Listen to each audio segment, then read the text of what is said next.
Mutual aid isn't just about giving each other direct aid. It also means repairing our relationships to ourselves and each other, since we've all been shaped by the violence of colonization. The people in power use white supremacy, patriarchy, classism, ableism, and transphobia to stoke division. To stay in power, they need us to be too isolated, traumatized, and burnt out to resist. Strong relationships help us become more free. What does it mean to heal? I think a lot of it has been unlearning things that I now know are unhealthy. Stuff like my relationship to work and productivity, still in the midst of figuring out practices to take its place. It doesn't mean that you're done healing from this issue, or sometimes there are really deep lows from it, but it means that you are in a space where things feel more doable, more tangible. I feel like a lot of normalcy in society is just dissociation. You can't really heal from something that's still hurting you, and so in order to be able to heal, actually having that reality be one that we can live in and engage with without wanting to dissociate is an act of healing. And so in order for me to heal, I do have to heal and work on healing for the collective around me. In our previous chapters, we talked about what mutual aid is and how communities are using it to meet their material needs. Now let's dive deep into how we can bring the value of mutual aid into our relationships. The element of water will show us how to deconstruct the dams that hold us back from one another. Across the chapter, we'll meet projects that are healing by creating safer spaces and defending each other, learning how to handle crises without the police, and navigating power dynamics, burnout, and conflict. Yeah. Woke up in the morning and I smelled the fresh pollution. Television never tried to show my execution. Said, who's this? Just a kid from the neighborhood. I've been trying to start a revolution for the greater good. It's the revolution coming, marching on your street. Always use your voice for the ones who cannot speak. It's the ones who go to war from the belly of the beast. And I'm coming from the underground, you hear it in my speed. Yeah, bitty bitty boom boom, bitty bitty bang. It's the type of music that my people go and sing. Say bitty bitty boom boom, bitty bitty bang. This the type of music that my people gon' sing.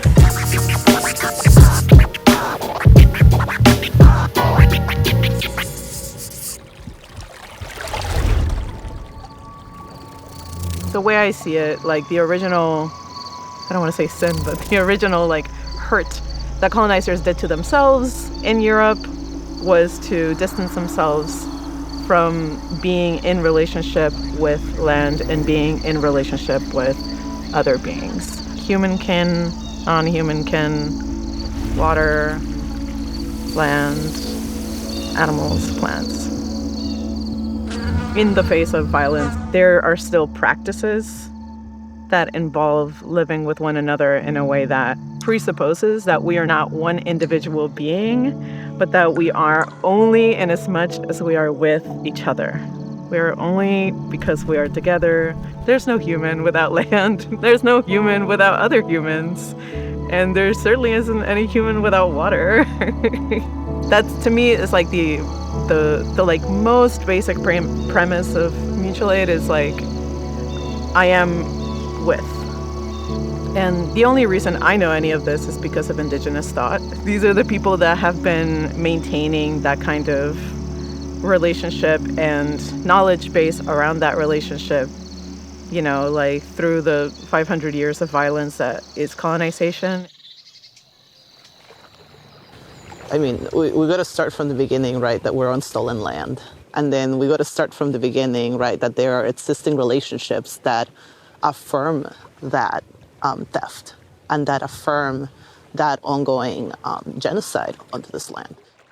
You have to ask yourself, how am I complicit? And also, how am I taking part of this? And also, what is my position in it, right? It's unfortunate that these are the conditions that we're living in terms of capitalism really draining our people and also conforming us into this fast-paced society where you're disposable Like working in community here, we all come from trauma.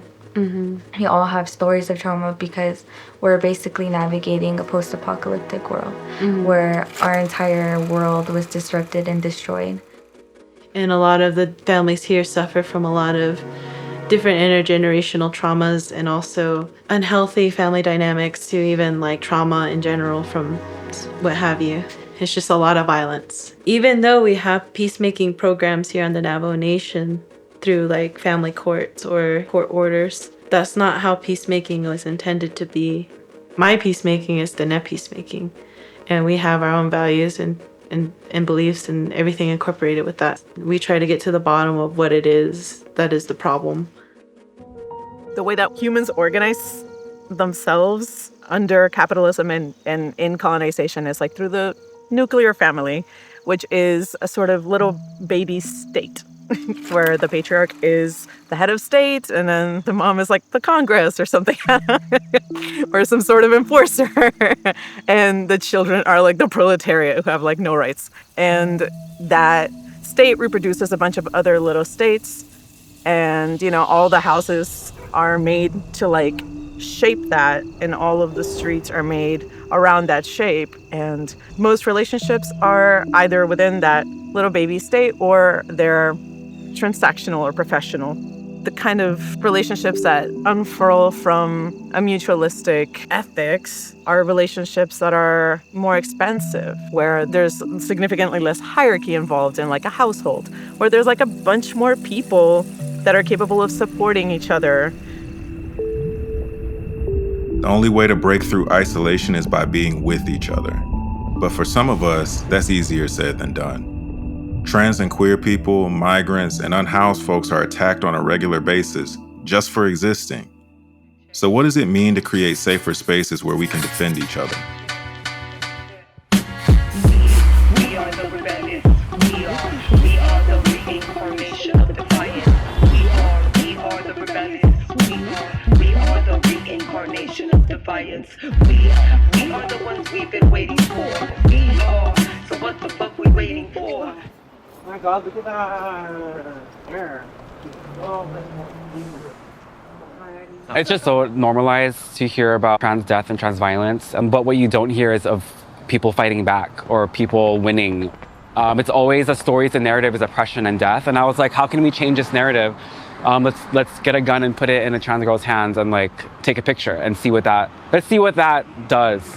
Not to promote gun culture, but just to literally change a narrative or like start a conversation about what safety looks like. It was right here, like, I was just like,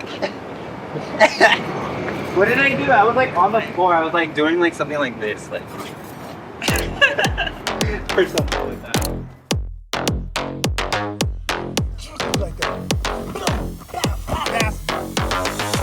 We are all we have sometimes. I mean, most of the time. And so we're like, how do we arm our community? How do we arm them with like the knowledge and the information and the know-how to fend for ourselves, you know? Right. So Arm the Girls is a movement that incorporates fashion, incorporates self-defense, and it incorporates mutual aid in the ways of community organizing and giving back to the community. And giving back to ourselves through healing empowerment. We raise money, we give out free money to criminal aliens, to prostitutes, and people that y'all hate mostly. Exactly. No, it's true. It's true. Because like it's funny because it's easier to say it in the hateful terms. And this is why people don't want to fund us. Resources don't exist for us to like have self-defense classes for poor people who are marginalized. We have to do it ourselves. Safe spaces don't really exist for our community that aren't exploitive or extractive or performative. So we have to like do it ourselves. Before I start my nonsense tonight, rule number 1. If you do not belong to a house, then you should report to our house. Rule number 2, have some fun in this bitch.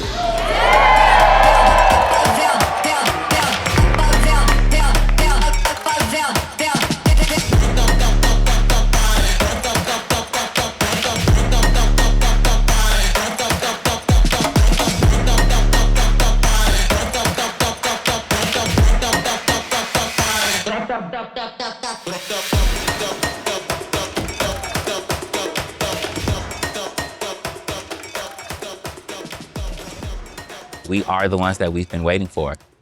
We have been looking outward for resources, looking for other people to take care of us, looking for handouts when we are really the ones that we've been waiting for. When we come together and we band together, we can do anything. When I first heard about Arm the Girls, I really think it was like the tasers and the Telfar bags, right? They were giving out these safety kits, and it was really out of a need for the girls needing safety. And so for that to be provided to the girls in such a chic way was like really something that I wanted to be a part of. Here in the Bay Area, girls are attacked all the time. To have something like that that's free, like you have to just show up and be who you are to have access to this was like really important, where you don't have to come with all of these different masks on. You don't have to be looking over your shoulders and wonder if someone's judging you, like if you could be here. And so having spaces that are specifically for us, it does allow for healing. It allows for you to connect with people that are like you. It allows for you to connect to resources that you may need. It allows for you to come outside of your house. That's why safety is like space. It's money, or it's financial security versus money, food security, and like feeling sickening. Feeling cozy, feeling safe, and feeling okay in your own skin, in your own body, to go outside, to go to the corner store and feel safe. Like, a lot of folks don't have that. Mainstream teaches us that anything that is different is wrong. And so being trans, people look at it as being wrong. Showing up in these spaces, whether they're safe spaces that are created for us, or us being in a space like this that is not necessarily a safe space, but I feel safe being here. I think that it just goes against all of that stuff that we were taught. It goes against white supremacy. It goes against everything that we were taught to believe against about ourselves. Like I remember, like, I grew up in the streets of Oakland. I remember like being a sex worker, and I was attacked one time, and then I didn't want to go anywhere. It was like this fear that came over me, and it was like, how am I going to protect myself? That was something that happened to me when I was like 16. But to know that now we have these programs that are setting folks up for success. Like, there are young people that are able to like get these resources or know about these resources or just get the education, which is like really important, like super important, you know.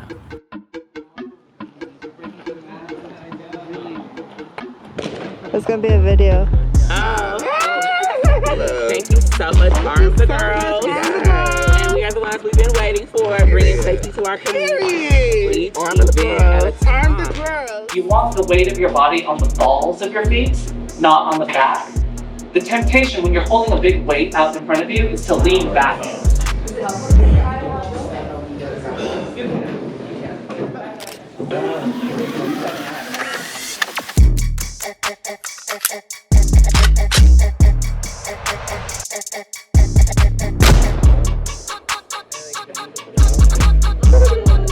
Line up, there's legs out on here. So you want to line up these two posts.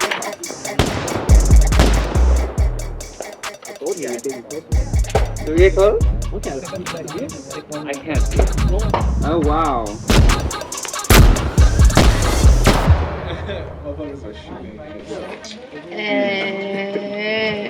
Okay, one more. The first part of self-defense isn't even physical. It's like a mental, spiritual thing. The first lesson of self-defense is like self-awareness and like listening to your body and your surroundings and being grounded. And what does your posture look like? Do you look weak? Is someone gonna point you out and want to come for you? Just the idea of self-defense being something that's inner, comes from inside, I feel like is really healing in this way, and like holistic, and like not a toxic patriarchal man thing, you know? There's a lot of folks that I've heard just like the noise of a stun gun is enough to deter someone who's like trying to come to them. The circles are where the most effective places to use it. So the head, neck, armpit, stomach, and groin. This is right. Flash it in their eye. Go 1 and 2. This is called a tactical flashlight. If you look, it's bevel on the top. Its purpose is to hit people. In all of these programs, there's the element of empowerment. right? And so I don't have to be oppressed. Like, they can tell me that I'm oppressed, but I don't feel oppressed. I'm like, do I look oppressed? And so when you have people that feel safe, when trans people feel safe and are thriving, you're gonna see, you see more of us everywhere. That's like where healing comes in. I think the more peace of mind you have, like from day to day, like the more ready you are to take on the world, I think. When we build up empowered, connected communities, we're in a better position to handle harm and conflict ourselves without relying on violent police and court systems. It takes effort to learn the skills we need to do this work. Some communities are creating intentional spaces where they practice mediating low-stakes conflict with each other. Others are learning de-escalation skills to support mental health crises and domestic violence situations. Have you ever responded to a crisis that would otherwise involve the police? You know, I actually will not get into the nitty-gritty of what I have done that has not involved the cops, but I will say that it doesn't always feel awesome. I have done a lot of things that I know would not have been improved if the state had been involved, like the outcome would not be better, but then at the same time, I'm up late at night for like days, weeks, months after thinking about if I did the right thing or not. You know what I mean? I just have to remind myself that like I was not raised to live my life this way. We're all like indoctrinated into this thing where it's like, oh, if this is going on, don't try to handle it yourself, just call the cops. You know what I mean? Like we're raised and indoctrinated with that kind of propaganda to think that way, so that way we never get free from the state because we don't want to trust ourselves. I've only had one of the years I've been doing this. It was like I need someone to help me get out of here and to help me go somewhere safe type thing. And I'm like, okay. The first thing I did ask was, did you contact the police? And they said no, because it would escalate the situation and it would become unsafe for them. I actually did not really physically go out there, but I was more of a on phone, talk you through it. Come on, let's put our heads together because we got to get you and those babies out of there. So I ended up helping them connect with the neighbor, because it's like she was sneaking on the phone while he was either in the bathroom or the shower doing something. So I was like, okay, quickly give me your neighbor's phone number. And so she would text me all that information, and I reached out to the neighbors. I'm like, hey, your neighbor is in trouble and they need your help. Are you willing to step up and help them? The one neighbor was like, that's not my business and blah, blah, blah. So I was like, well, you know what? I appreciate your time. And I also hope that one day when something like this happens and you need help, I really hope that they help you, you know, and not turn away for selfish reasons like you just did. And then the other lady that I called, her other neighbor, she was like, absolutely. She was like, my husband's on his way home. Are they going to be okay? Because if not, I'll go. I said, I don't want you going over there by yourself. So she waited for her husband, and they both went over there. Like, hey, we just got a whole bunch of clothes. Can you guys come over just for a few minutes so we can try them on to see if the kids can fit them? And that's how they got them out and got her connected with Safe House. And that's the only time I've been approached with something like that. But now if I would get approached with the same situation, I would be more quick to giving them tools to get them out.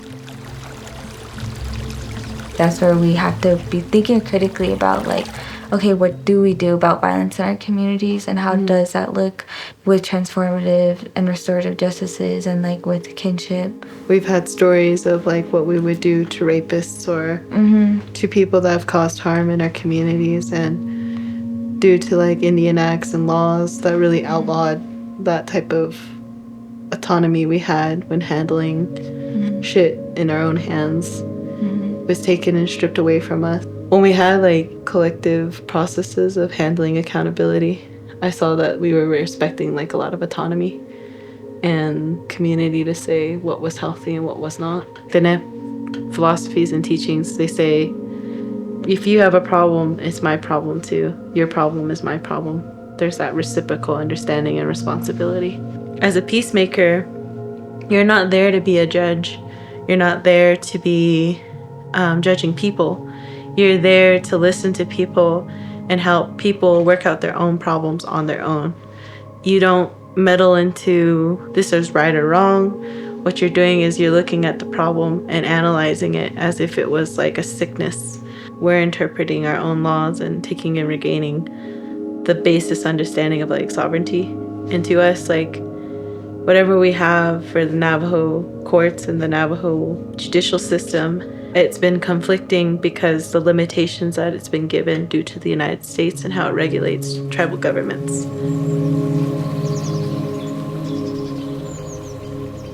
Communities have been responding to one another in crisis long before police even existed, particularly Native communities, Black and brown communities that have never felt safe from police because police were created as slave catchers. The fact that cities put more money into policing than mental health care, than schools, than parks, and then in the environment, it really shows what the goal of the state is. Police are not trained to protect people.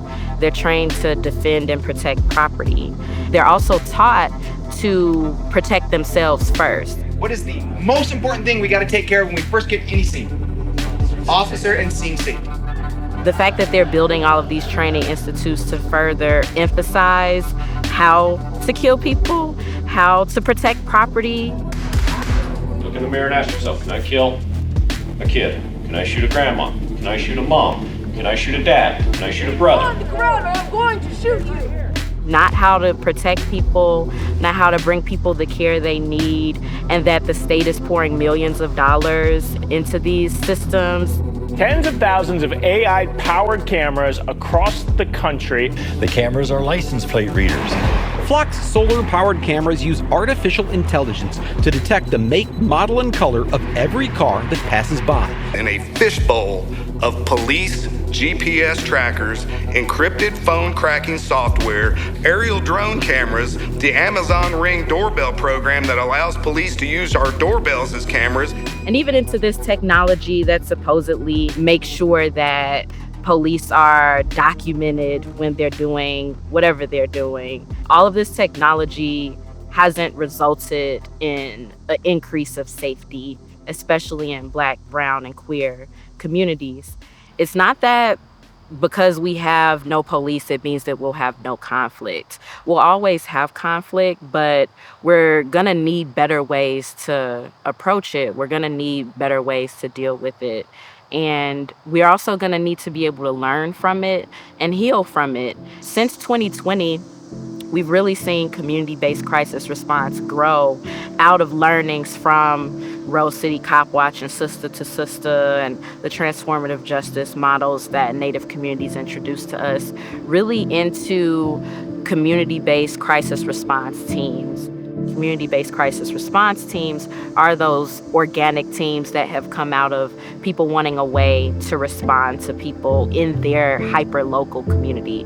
So not necessarily a citywide crisis team, but perhaps it covers a block or 2 blocks or a small community within a neighborhood. Folks are volunteering and they're either out about their day and they're noticing crises happening, or they have maybe a hotline that they use for the local community where folks can call and learn how they can get access to the resources they need or request help for an emergency. I just have a question on like what we consider punitive. Because like I feel like my personal belief is like I don't think it's punitive to kick someone out who like punched someone in the face with no, you know what I mean? But it would be punitive to call cops. Do we believe in punitive? Like what is that piece of like accountability? So punitive action is like you did this thing, you're gonna feel bad for this thing, I'm gonna punish you for that thing that you did. In this environment and situation, we're also keeping in mind the safety of everybody else involved. And removing that person, while it may feel punitive to them, what we're doing is we're doing it for a different reason. We're doing it to manage the safety of everybody involved. Sometimes people will feel like, oh, this is some bullshit. And also, like as practitioners that are also abolitionists, it's not centered around whatever this person wants to do. It's about like, how am I like supporting this person to connect to their best self? The Detroit Safety Team grew out of the Allied Media Conference. Myself and Joe Boachi were asked to coordinate safety for the conference some years ago. And over the course of 3 years, we were able to train about 30 folks in supporting people and navigating conflict and harm for safety for the conference. The last year that we did it, we were doing a debrief. Joy and I were like, what if we could do this all over Detroit? It felt like a whisper into the universe, honestly, because Detroit is huge. Where do we start? What does this mean? Like, we almost didn't make it from a weekend of a conference. We have to rest for a week after that. We're like, okay, well, let's try to figure it out. We want people to be able to have that power for themselves. And so that means having skills. So being able to de-escalate, being able to intervene in a moment of crisis, thinking about protocols, being able to do pod mapping, things like that. And so we started a 2-year fellowship. The first year is a series of trainings.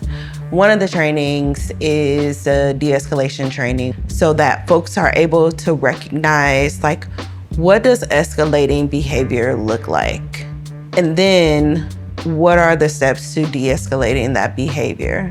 And at the base of that being we want to still be in community with one another. And when we talked in the room about separating people and getting them away from each other, 9 times out of 10, you won't physically have to put your hands on anybody. It can be just that easy if we're utilizing all of those tools, right? Creating that eye contact, turning the other person with your energy, and you're continuing to walk as you're having conversation. We are going to want to partner and walk with people as we're talking to them, right? And if we can get them down. My name's 1241. I am in the 2024, 2026 fellowship cohort. The first year is delicious trainings, so many beautiful trainings. And then the next year, we will be shadowing people as they facilitate spaces and do certain offerings for the community, as well as planning to offer a space of our own.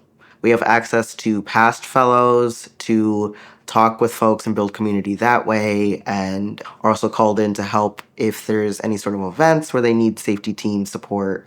So there's more on the grounds training as well. It's a beautiful place to unlearn all the bullshit that keeps us separate from each other, and to be able to dive in and explore this whole world of care that we're blocked off from in the larger capitalist society.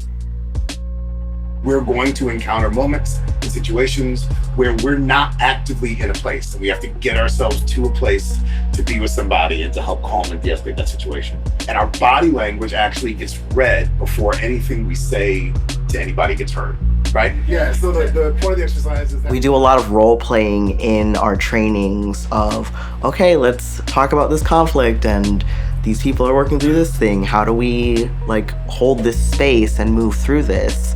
I find it each time I'm working through these practices, I'm moving a little smoother. I'm checking, I didn't ask these questions. This could have been a better question to ask.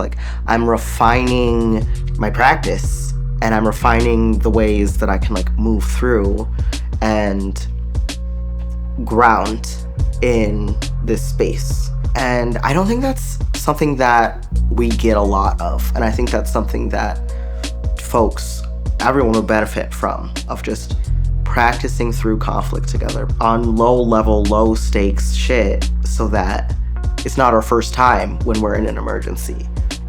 We're committed to making this knowledge as accessible to people as possible. So it's not somebody's getting a gun, let me call this other person. It's someone's getting a gun. I have the tools and the resources within my block for us to support this. Yeah. And redefining safety, we want people to have power over what safety looks like in their community, in their house, in their block, and not us continuously just passing it over to somebody else. Yeah, outsourcing that. Yeah. So we're working with Eastside Mutual Aid, and they're excited about the training. So that's really dope.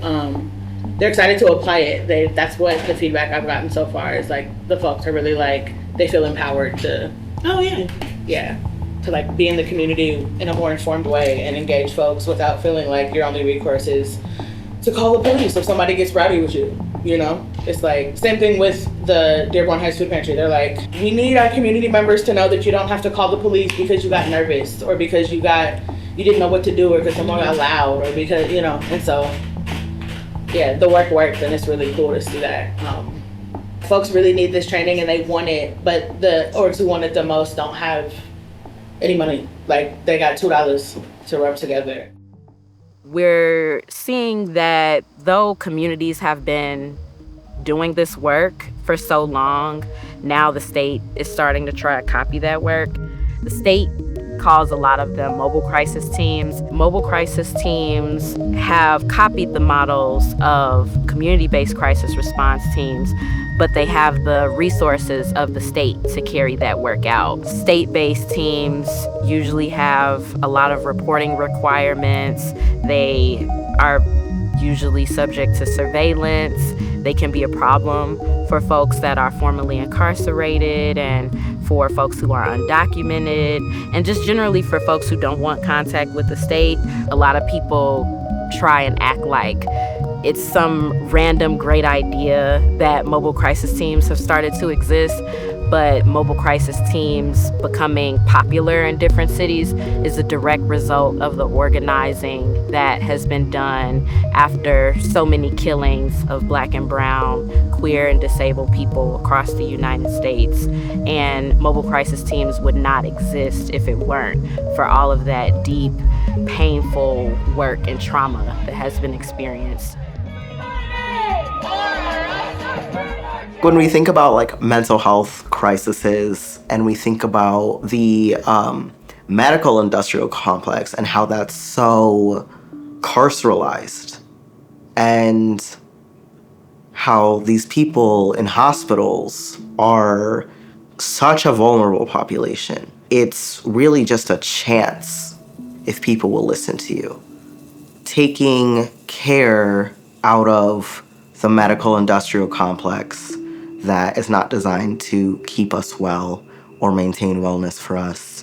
And in thinking of redefining safety and redefining care, what does that look like on a communal level? What does that look like in the day-to-day of care and navigating wellness when we're the only ones who can save ourselves?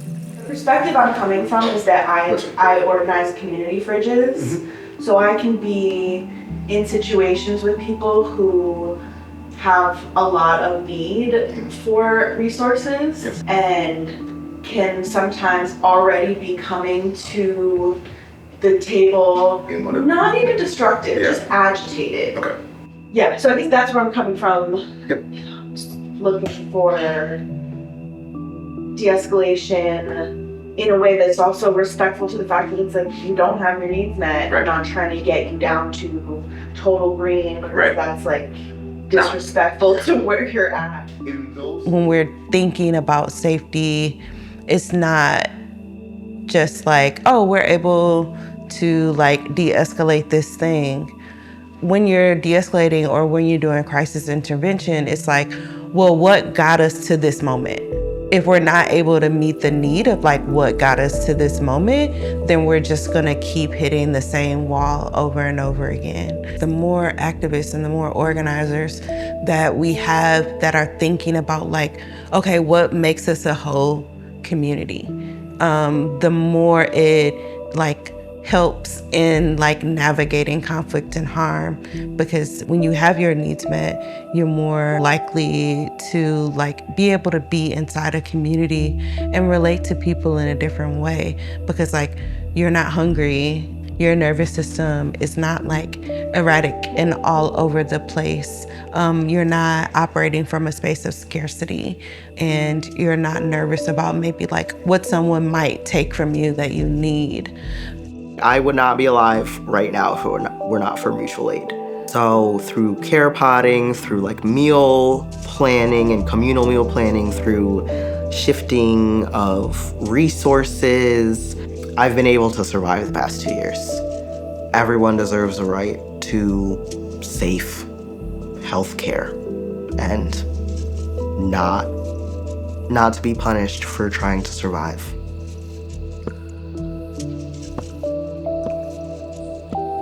You need that mycelial network of people who are also striving towards the same vision as you. And in an abolitionist vision, I would see hashke societies coming back. Coming back. And also peacemaking. Our how do you say?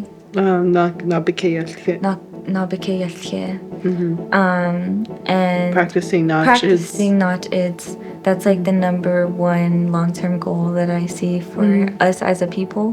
Because not-ids was basically like when we were living as peoples who had autonomy in like their clans and families, but they were also connected like a mycelial network through clans, through regions, through like all these different ways of relating to one another.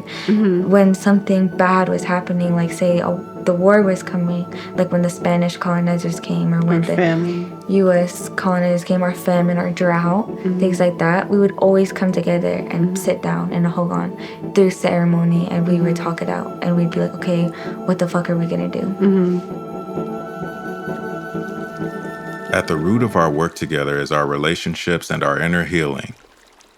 It's easy to reproduce harmful cultures when we're organizing together, so we have to intentionally break those down. Are we replicating the power dynamics we've learned from white supremacy and patriarchy? Are we burning ourselves out? Or are we taking the time and space to practice healing together? Growing a liberatory world challenges us to find radically different ways of loving ourselves and each other. How do we move into our agency and share power as a form of healing? I think the commonly understood definition of power is the ability to move around resources or allocate resources to achieve some kind of goal. Those resources can be money, those resources can be people, those resources can be time, but it's the power to accomplish things with resources. When those things are people, then we say someone has power over someone else. They have the ability to tell that person what to do, or control that person, or coerce that person in some sort of way. And when we're talking about power dynamics, we're examining the different power levels that exist between people, whether it's power to or power over, both consciously and unconsciously, based on ways that we've been sort of conditioned. A lot of power comes from social conditioning based on identity. We have been kind of drowning our entire lives in stories of identity that tell us to listen to white people, they're more trustworthy, listen to cis people, they're more trustworthy, ignore disabled people and their needs, things like that, right? Even when there's not directly power over, the same sorts of things happen where people are less comfortable volunteering for things, or less comfortable saying no, or voicing ideas. And in organizing, it's particularly dangerous because strategically, when we don't have a diversity of thought, when we don't have a lot of different options to look through, we are far more likely to fail in whatever goal we're trying to achieve. It isn't the case that all power is bad.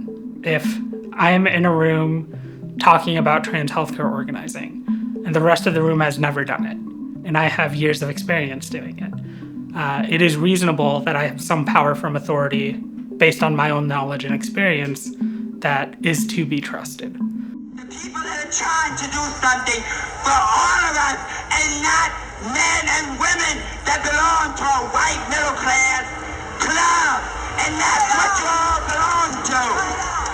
Revolution now! How do we not tokenize people?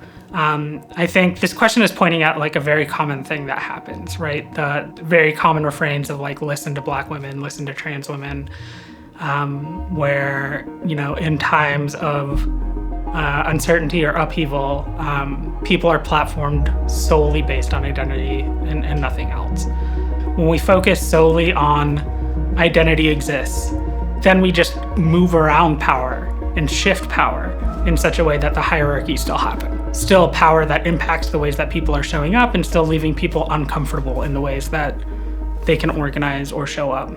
We constantly have to be aware of the power that exists in a space and constantly be questioning and critiquing it. And then when we are aware of the power in a space, we constantly have to be iterating on different ways of negotiating it, different strategies, different decision-making, ways of facilitating or talking or getting information from the room in order to balance out the power that we're noticing.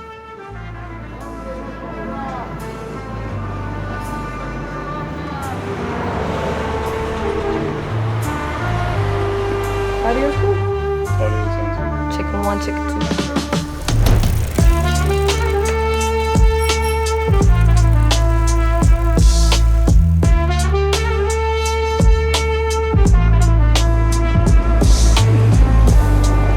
Are at the Shed, Casacoat, Centro Organizativo Anarquista Tierra Libertad, or the Shed.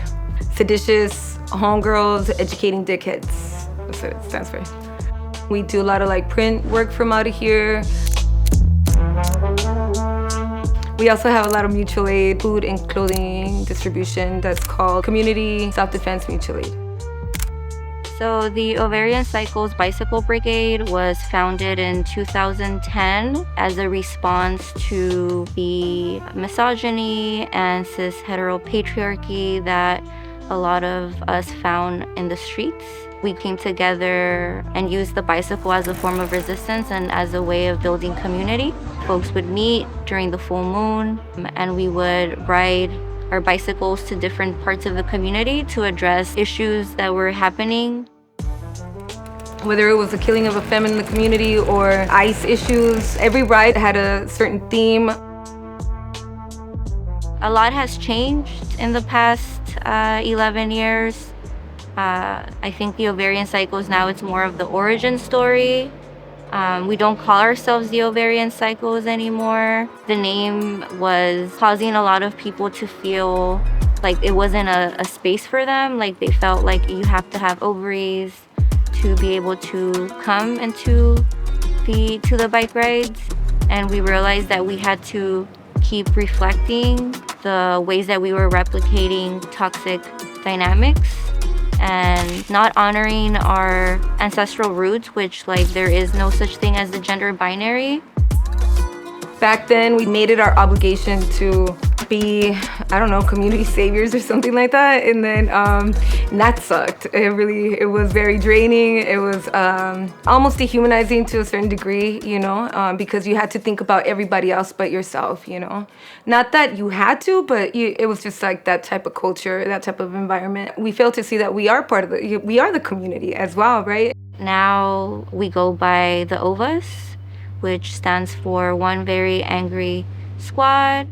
It's almost like a new chapter because in these 11 years that we've been organizing, it's the first time that we're centering our needs and coming from a place of, you know, in our hearts that I don't think that we've explored before.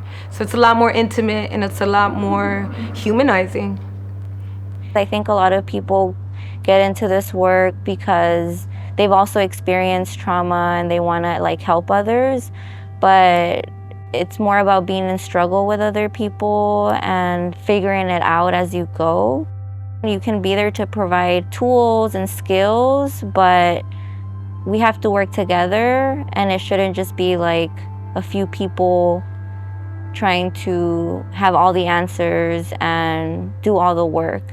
Unintentionally, we fostered like this sort of dependency that the community had upon us, right? And so now we're more decentralized, and so that's what I appreciate about it, because also, you know, the fact is that we're not going to be able to address every issue, and it just seems silly because it's like, we went to go pick up food because we know where there's a lot of food, and we, you know, and we're going to bring it to the community because, well, what the fuck, like, because we know that there's food there and we want to eat, and so, you know, it's about like, now it's more about just being regular, you know what I'm saying? Like, this is what everybody should do. Like, you don't need to go to school for this, you know what I'm saying? Like, you could figure it out. Like, I think that activist as a title or even organizer as a title kind of like creates like a hierarchy.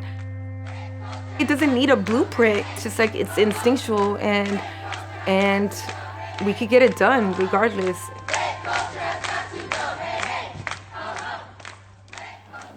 What does burnout feel like? I think it looks different for everybody. So like, it's a matter of knowing yourself and what your burnout looks like. Maybe you're in too many group chats. Maybe you're like doing a little too much of whatever it is. Your gas tank is like completely empty. Everyone responds differently to burnout. And so like some people shut down. Some people like just, they become really angry and frustrated. Burnout feels like I'm trying to like avoid all my problems and I just want to doom scroll and I just want to, you know, just do nothing because all the shit that I'm working hard on, I feel like it's not giving me life. I'm putting my life into it and it's not giving me the life back. That's what burnout feels like to me. My burnout looks like recurrence of like whatever underlying mental health stuff I've already got going on. Resentment is a big signal that I need to back off. Lack of hope. How do you avoid it, personally? Well, I want to say not get so involved, but that's impossible if your heart really is in it. I mean, I remember I was sick, had surgery, and I'm still making phone calls. That was a very hard lesson for me because I was so busy taking care of everybody else. I was neglecting Teresa. I was declining, and I know you guys know that because you would fuss like, Teresa, what's going on? Like, dude, come on, get it together. Like, you gotta step back. But I had to wait till I was ready to accept that. A small piece of me felt that if I stepped back and took a minute to take care of me, to refresh and to take a break, that I was disappointing the people that were depending on me. Because if I do this, then I can't get the food or whatever to this family that just lost everything in a fire and they got 3 little kids and they're depending on me. I had to readjust and learn, like, you know what, Teresa? Even if I can't get to them today and I get to them tomorrow, the problem will eventually be solved. And also, I believe that it will help the people that are dependent on you to kind of stretch themselves out to also be a part of the problem solving. So I'm trying to help them help themselves. So that's less of me trying to do it for them. The sooner people realize that, the less burden it is on just a small group of people. And that's truly where the community part comes into play. In 2020, we started organizing together. It was during the George Floyd protests. There was a lot of us getting together. We were just extremely fucking eager and like full of rage, and we just wanted to organize most of it by ourselves without like seeking help. We just buried ourselves. It was just like, what's next? What's next? And that's how everybody was. It was just like, how can we make this bigger? Just make it bigger and like we'll win. If we can storm this building X amount of times, we'll win, we'll win, we'll win. Fake cop cars, we can win, right? I did get arrested in one of the actions and it caused like so much hurt in my close pod and community that just rippled out, you know? Like a lot of people were just really hurt and traumatized from that situation. And did so much for me to get out. So in that I experienced like, damn, like I fucked up, I hurt a lot of people, and also like, holy shit, this is what community care and radical love is.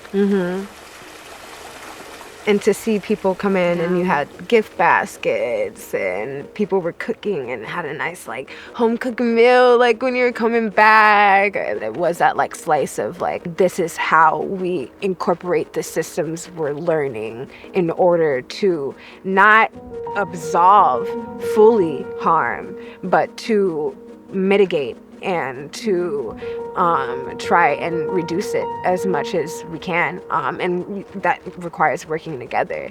I learned a lot of where it's just like, how can I take this feeling of rage and take it away from like, again, I'm just going to like do this like sudden action that is pleasing me, right?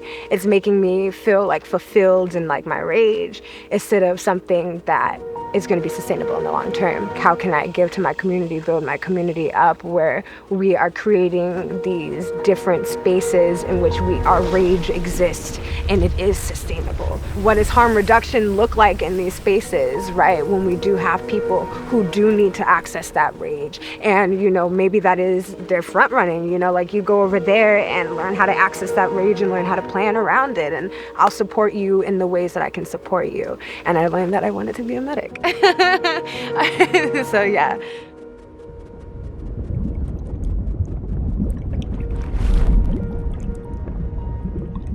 The weight of this work is really heavy. Like, so during the pandemic, like we were raising mutual aid funds to give to folks who need it. We had this Excel sheet where people can like fill it out what their needs are.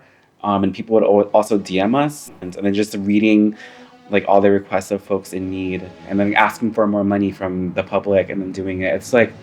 It's not easy. A lot of that work like will like burn you out, will drain the hell out of you, you know, and like the need is so high and like there's just overwhelming amounts of people being like, hey, I need this. And then you realize that after a certain point, like there is no other resource. Those are the really tough times. Those are really tough like conversations. Like those, like what do you do in that case? Like besides, there's only so much you can share one image, and then if this person like still needs all these things, it's really tough because there's also like scammers. There's also like all these different, like whether you can question the reality of some of these requests. It's a lot to bear. It's a lot of, and then you kind of have to like realize that like you can't put it on yourself. Like at the end of the day, we're doing what we can, right? And like we're doing our best, you know, and like that's what we can focus on. I have felt a type of way of being in chronic burnout, being like stuck in survival mode and still trying to exhibit care for people and show up in community as like a caretaker. I think trying to be like honest about what my experience is like and that the reason why I'm in this work is because I need it too is more embodied than I felt in the past. And I do want my community members to know me. I want to be in community with people like me. So it has been part of my practice to be more upfront of, I am struggling with these things and this is what care looks like to me because it's imperative to my survival. And so that's what I'm trying to build for myself, and that's what I'm trying to build for my community and with my community.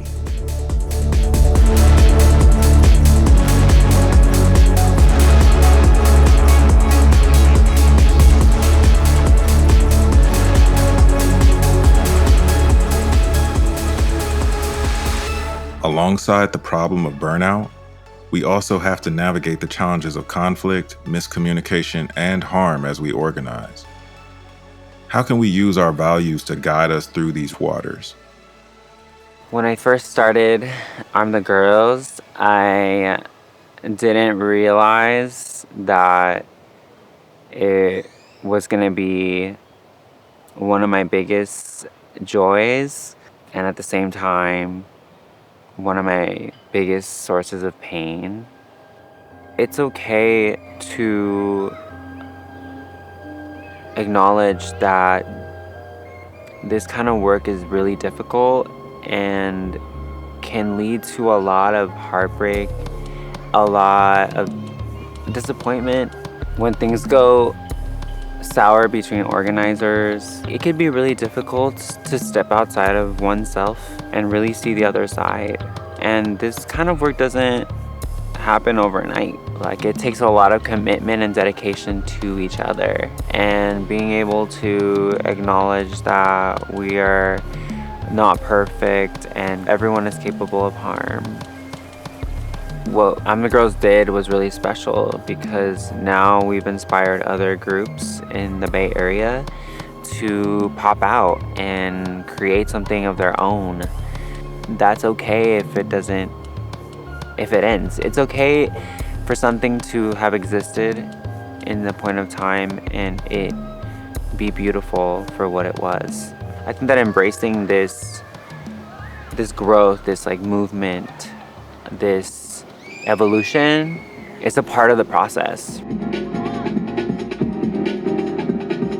For me, as a brown trans mujer, being able to heal that generational, like that ancestral trauma, that ancestral healing is so important to moving forward.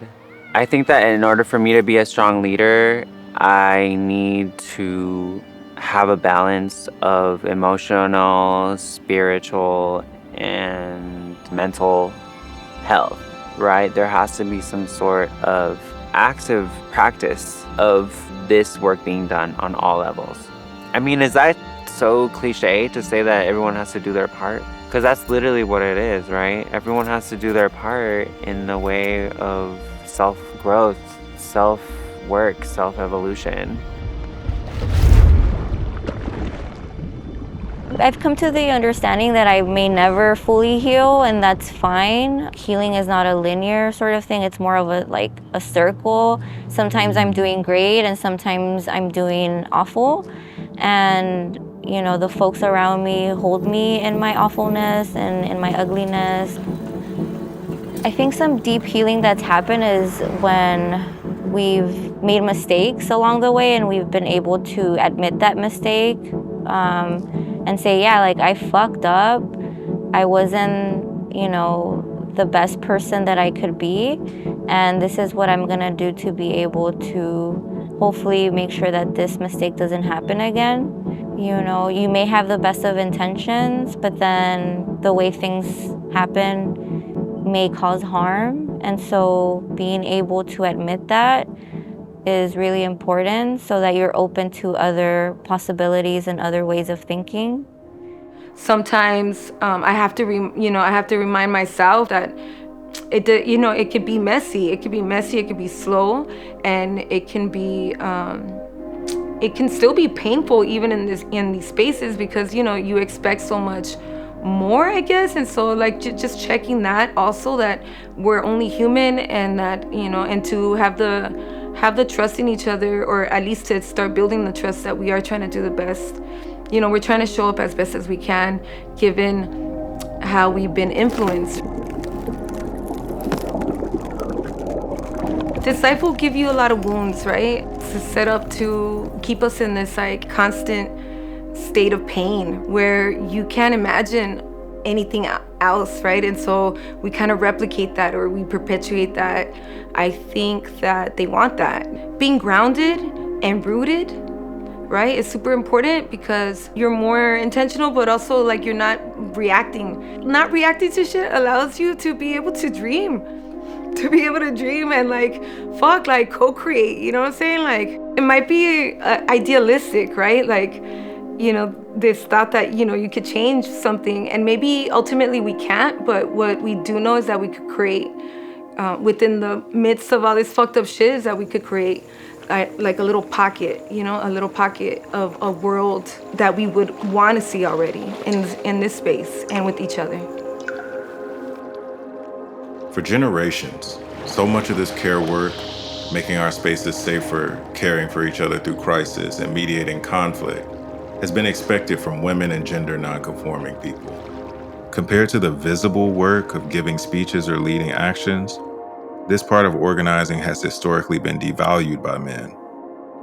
We can't wait until after the revolution to heal ourselves and our relationships, because we won't have a successful revolution without recognizing that labor. To reach the liberated communities we dream of, we all have to contribute to this work.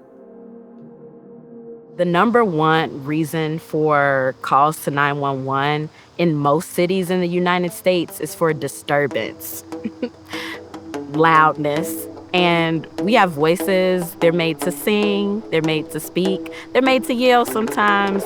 And the fact that folks are calling the police on each other for using our voices, for talking, for playing loud music, I think it's really indicative of just the deep extraction of joy that we've had in our communities. So I really want my abolitionist future to look like joy, happiness, loud music, picnics on the front lawn, kids walking home from school, playing in the park, the water hoses sprinkling in the summertime for free.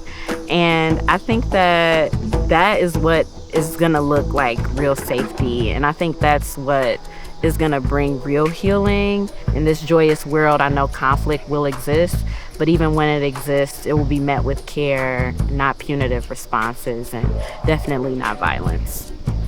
Even the smallest amount or the smallest kinds of mutual aid can help us rewire our brain towards living in a way that is in alignment with our values. It's a practice. It's a lifelong, forever and ever practice. We're constantly bombarded with these like human beings are inherently bad and selfish messages. And that's just not true. And we have to practice and give ourselves the amount of opposite messages or the same frequency of the opposite message, right? And it feels good to be in mutual aid with people. So you get to build relationships, and that is actually healing. We don't really know everything. That's the beautiful part of all of this, is that all of us are clueless. Why not imagine and act with curiosity, creativity, and great heart, and grow from that place of despair, and not let that despair lead us down a path of individualism or capitalism, but instead let that despair say, this world is not enough. These politicians are not enough. These handouts are not enough. These billionaires are not enough.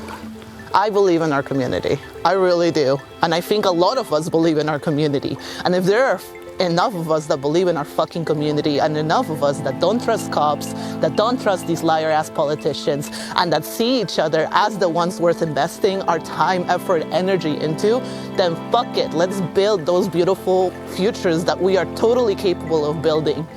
And that doesn't look like one project, but many. It looks like healing. It looks like building. Let's build a boat and navigate the waters together. And let's get free. Let's really get free.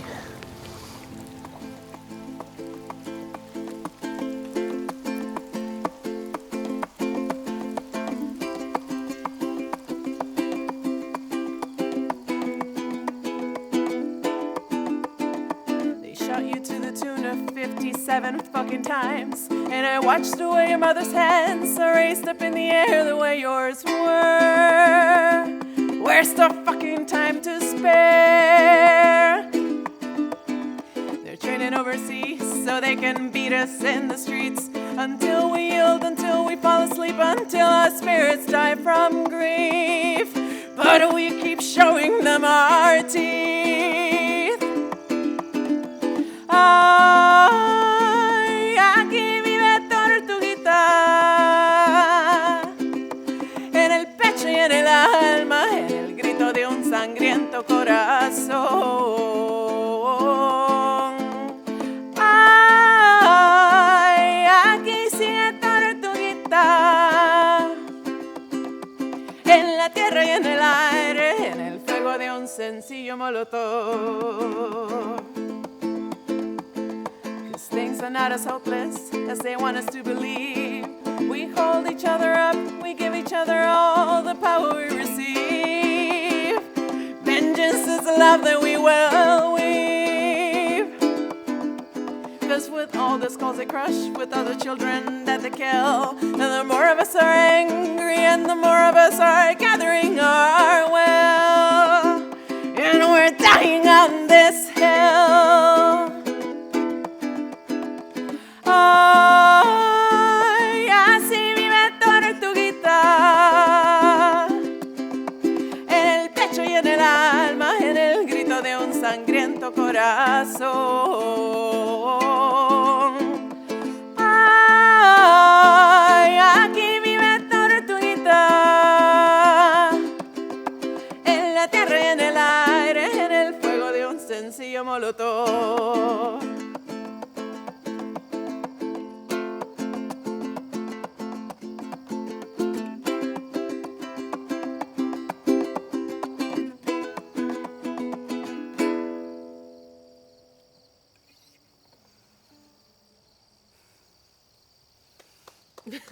Thank you.